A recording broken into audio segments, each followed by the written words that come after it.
Hi. Okay, this is turned on. Well, this is a little bit of a different setup than I was imagining.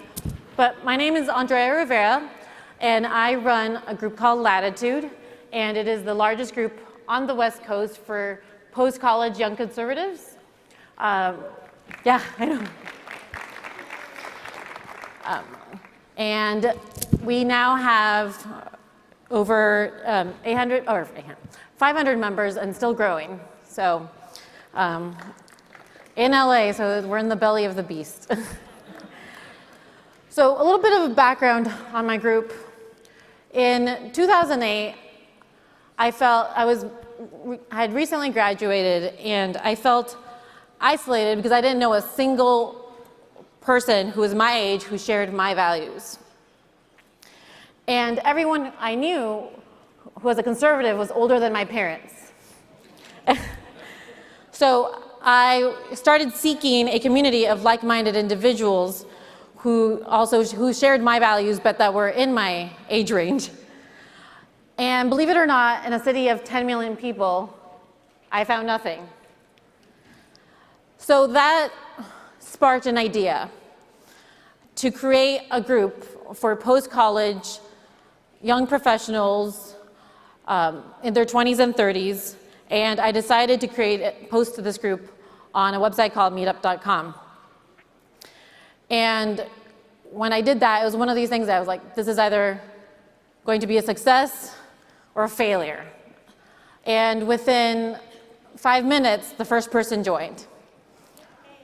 And I'm not sure where they are right now, but that person 8 years later is still here with me. And is on my board, Tim.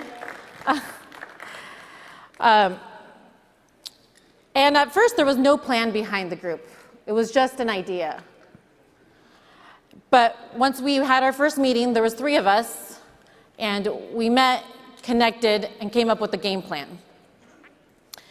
And we decided what was important and how we were going to do it. And so the mission that we developed was that we were going to save the country by connecting and activating young conservatives in their 20s and 30s.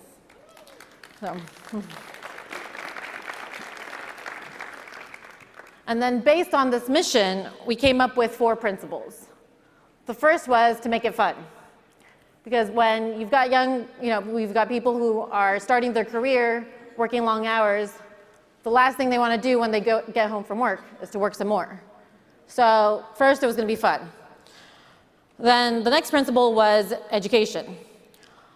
There's a lot of people who haven't had the opportunity to take, civics or political science in a high school or college. So we decided that we wanted to make it a comfortable space for people who could learn from each other and bring each other up to speed, so that they go out there into the world with more confidence and with first of all, more confidence in themselves and in their beliefs.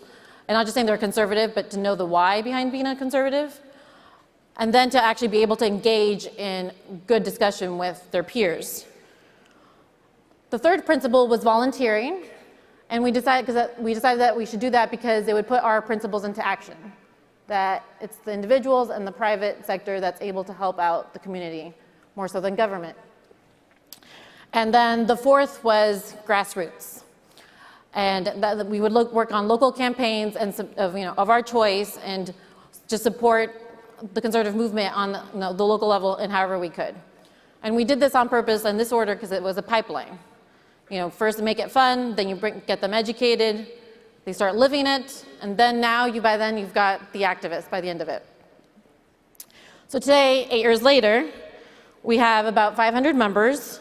We host 2 to 4 events a month, and we've turned disconnected individuals into an active community.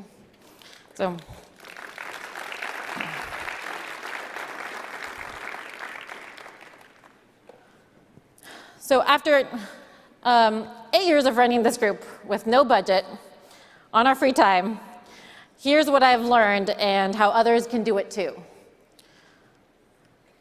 The first thing is always have the larger vision in mind, because that is what's going to get you through all those, the ups and the downs. So even if you have to tape it on your wall and put it, it's just like any other goal that we have in life. You have to keep your eye on the ball. So have that larger vision in mind. The second is that you need to be committed, 100% committed, because that's when the magic happens. Because you're going to get past all of those hurdles, and if you're 100% committed, you will get through all of it. The second is consistency. You don't need to, just start small and build.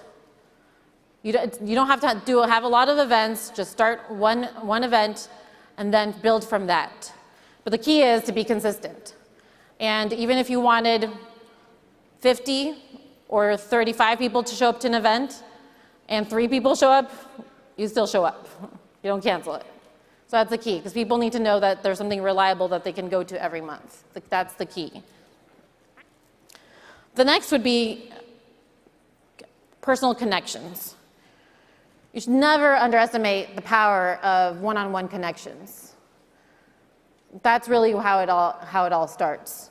And to do that, one of the things to keep in mind is being a good host, being open and welcoming to everyone who comes, introducing them to everyone else in the room, and make sure that that clickiness does not exist. So it's just an atmosphere where everyone is welcome, you learn their name, and they feel now at ease and like they belong. Because a lot of these people, at least in LA, I've heard the story probably from almost every single person. They come from being like they feel like they've been behind enemy lines, for the last 8 to probably 16 years of their life. So they're coming from a place of isolation, and so now they're stepping out to see like, wow, this is friendly territory. I'm not weird. I'm not for thinking and having these thoughts. There's nothing wrong with me. In fact, there's a room full of people who think like this. So it's important to make sure that everyone feels welcome. But to make all of those things happen, there's 2 important components, is to have strong leadership and systems and structures. And with strong leadership, you do need to find people who have certain intangibles. But with that, there's a way to set that up with some sort of structure. We have a board. There's 3 members on our board. We have a leadership team with 5 people. And the board is in charge of the executive decisions, and the leadership team is in charge of events and managing the events. And our volunteers help with tasks during the events. But that makes all the difference, because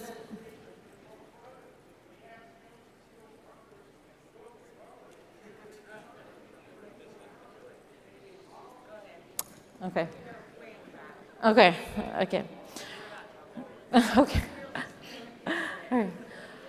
So with the strong leadership, and it's important because the leadership sometimes doesn't realize how much they affect the culture of a company. It's just like actually a company.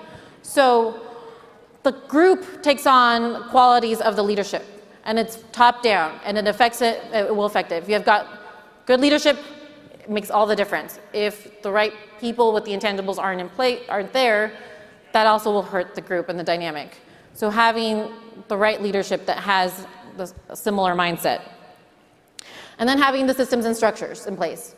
And an example of that is having what I would always recommend when someone's starting a group is just have 1 event a month, and that should be like clockwork. And once you get we actually, for the first year, we just had 1 event a month. And until we got really comfortable with the process from prepping the events, hosting the event, the follow-up, all of that, then we started adding the other events. And it should be, but this event should happen like clockwork. So I think to kind of just close it up, if the other way to do this, to actually get started on this, team up with us. Our formula has been so successful in Los Angeles that we now want to take the group national. We've had yeah.